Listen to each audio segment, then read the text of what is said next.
Hello, world and universe. Welcome to the Trevor Donald Experience. Manifest your truth. And if you're new to the channel, please hit that like and subscribe button. And for my continued followers, I want to say thank you. And my people, we got to talk about this hot topic that's been out for a while. I try to talk about topics that I have some correlation to sometimes. And this one in particular is about Kansas City, Missouri. My brother lived in Kansas City for over 25 years. And I had a cousin that was an attorney there that lived there for 40 years. So I've been in and out of Kansas City quite a bit. And man, what in the world has happened with these three men that were found dead in their buddy's backyard after a Kansas City Chiefs? They played the Chargers, the last home game. They played the Los Angeles Chargers on January the 7th, which was a Sunday. And so some of you all that may not be familiar with it, let me tell you a little bit about it. So there were three men who were found dead.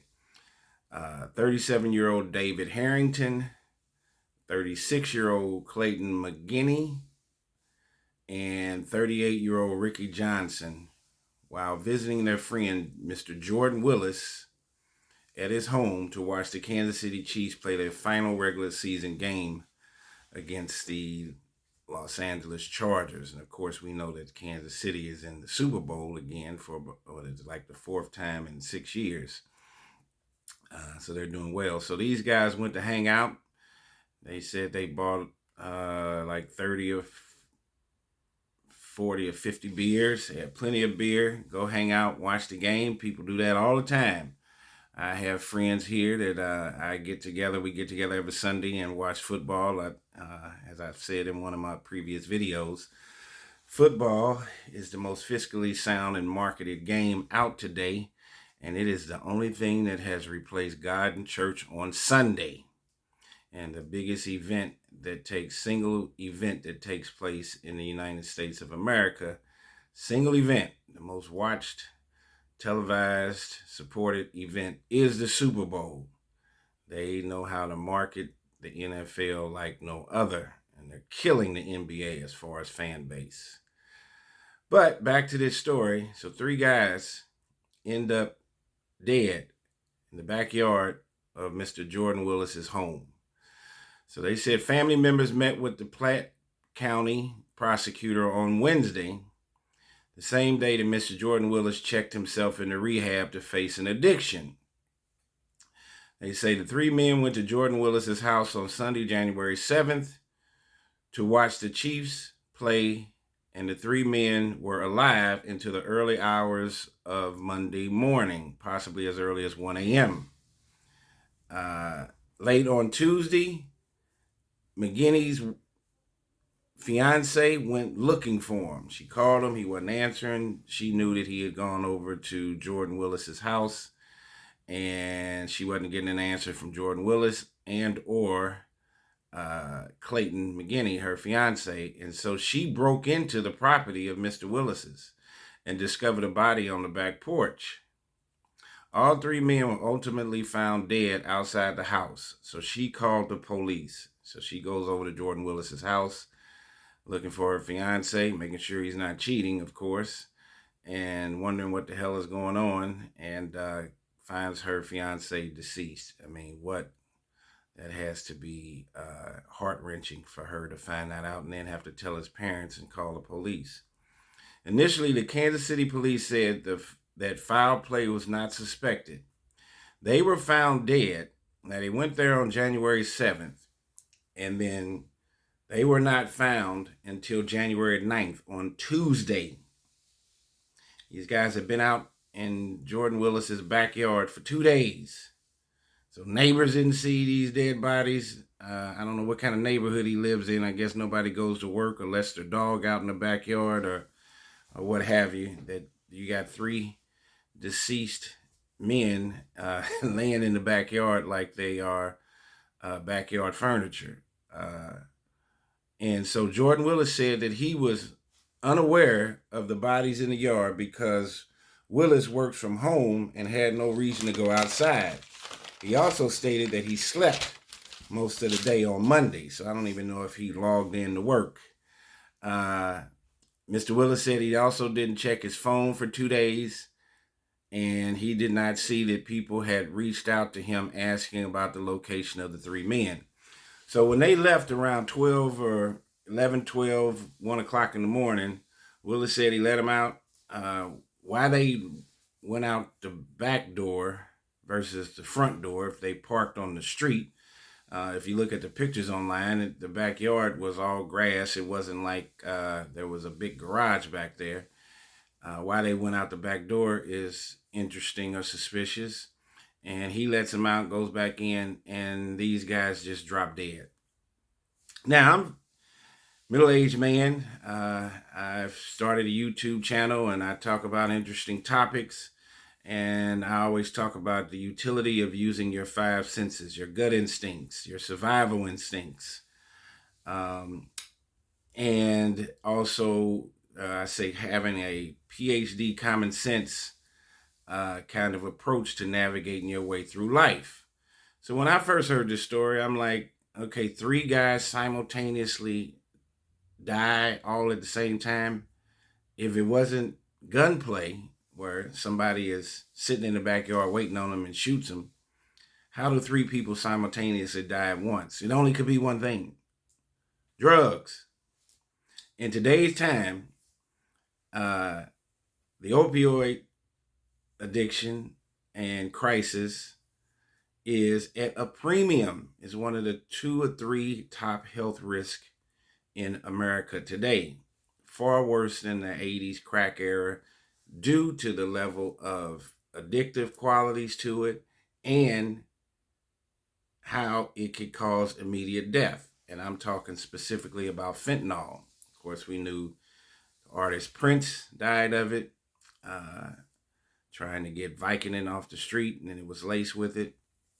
I have a very good friend of mine whose son was addicted to Xanax, and he got Xanax off the street, and it had been laced with fentanyl, and he passed in his 20s. So we are in an opioid crisis for sure that nobody is really talking about, and a lot of it was precipitated by OxyContin back in the day with the Sackler family. You should look that up. The Dr. Sacklers. There was several physicians who really pushed and started this whole OxyContin craze in the 90s. And now this fentanyl and the Sacklers are worth billions of dollars and have their names all over buildings and museums in New York City, which have subsequently been taken down. They have been under a barrage of negative press. It's been suppressed, it's been quiet, but if you are a heavy reader into the news, you should definitely look up the Sacklers. This is where all of this kind of opioid issue started taking place, and they have been blamed for much of it and have made billions in the pharmaceutical industry off of it. But with heroin, crack, fentanyl, this has become a real issue and a crisis. And it's obvious that this was just not alcohol related. These 4 guys, the 3 guys that came over, and then the gentleman, Jordan Willis, at his house, partying, hanging out. They're in their late 30s. Look and appear to be all working class men. You wouldn't think that they would be involved in any kind of street drugs outside of maybe marijuana and drinking a little beer. But you have to be careful today. The reason I'm doing this video is I want everybody and all my listeners to understand that if you are buying anything off the street, the fentanyl influx into America is at a premium. And whether it's coming from Mexico, China, or whatever the conspiracy theory is, it is here. And it is here to stay until our federal government gets rid of it. And people are dying each and every day. This is something that we have not seen in this country. People have had heroin overdoses, but you haven't seen the volume of individuals that are dying by fentanyl. And now I waited to do this video because I wanted to see what the toxicology reports came out, because when the police got there and found these three people, they didn't know what the heck took place. And then Mr. Willis had been in his house for 2 days, never went out in his backyard, and slept all day Monday, didn't answer his phone, so that's weird. And evidently he had to have been an active participant in whatever they were doing. You would think if someone's sleeping and kind of out of it for 2 days and doesn't realize he's got three dead friends in his backyard. But the real issue and my major concern is, so the toxicology came back that these gentlemen had cocaine, fentanyl, and THC, marijuana, in their system. So if they partied, that's their business. But what the general public needs to be aware of is that now that you have all these dispensaries to get legal marijuana all throughout the country, that's the best place to get it if you're using it. You should not even, if you think that you are fentanyl free by smoking marijuana and hard drugs are not your thing, let me tell you, fentanyl is being laced in marijuana, fentanyl is being laced, marijuana is being laced with fentanyl, Xanax is being laced with fentanyl. There is fentanyl all over the place. You can even die from fentanyl by touching it, smelling it, ingesting it through your pores. It is extremely highly potent. Extremely highly potent. And I want the general public and my viewers and listeners to understand that fentanyl is nothing to play with. Do not buy marijuana off the streets. Those days are over. I am a byproduct of Chicago, where people would get dime bags, nickel bags back in the 80s with no problem. And you knew who were the little street hustlers and all of that kind of stuff. But those days are over. Even the guy that's buying, the drug dealer that's buying the marijuana, he doesn't know what's in it. So it's not necessarily the guy that you're getting it from is intentionally trying to kill you or give you fentanyl-laced marijuana. They don't know how many hands have touched it or whatever. It's the same way back in the 80s and 90s when powder cocaine was big and drug dealers were bringing in bricks of cocaine and keys of cocaine. But when it got from Mexico to the U.S., guys were stepping on it to stretch it. Well, now there's fentanyl everywhere, and one has to be very careful, and I would recommend not doing and not buying any marijuana. First of all, it's illegal. Secondly, now you can go to a dispensary and get it, but any recreational street drug is a no-no. It's illegal first, and secondly, it can kill you.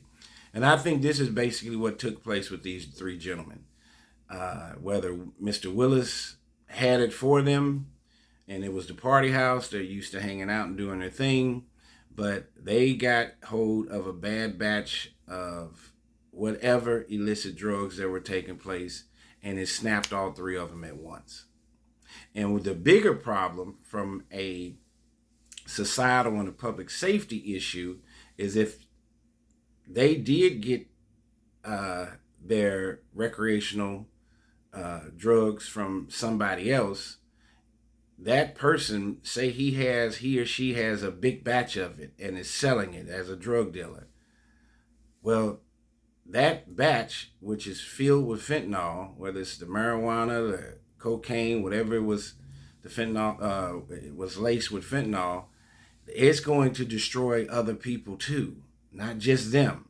So the police in Kansas City not only need to solve this particular issue with these three gentlemen that were found dead in Mr. Willis's backyard, but they need to get to the source and the nemesis of where these drugs have come from and get them off the streets, because there will be more dead bodies in houses, in backyards, or wherever that they're going to find in Kansas City.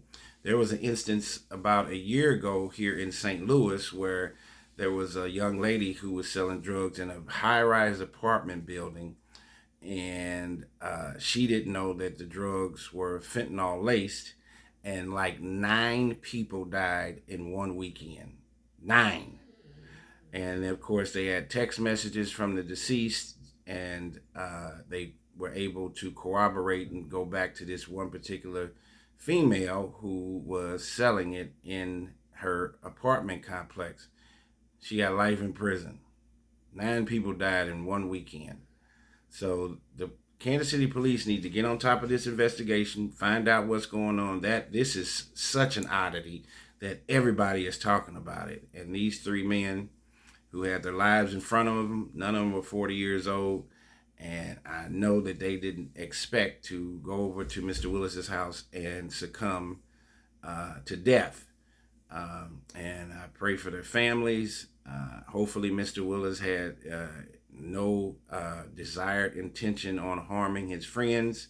He did check into rehab, which corroborates and goes along with there had to be some kind of drug and or alcohol issues taking place. But normally alcohol doesn't cause 3 people simultaneously to fall out in someone's backyard and die.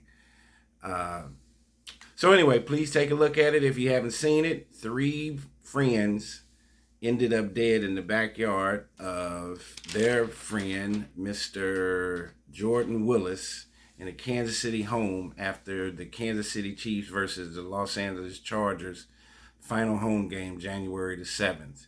So you have the Kansas City Chiefs celebrating going to the Super Bowl and getting ready to represent the city.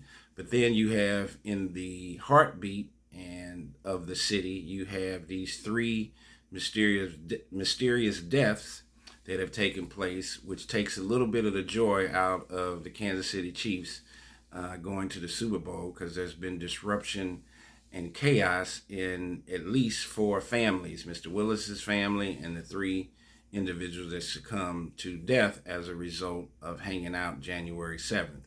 Unfortunate circumstance. Say no to drugs, and definitely do not buy street marijuana or any of those other kinds of things. Fentanyl is a real issue, and America needs to face that head on, because we're losing individuals each and every day to the opioid crisis.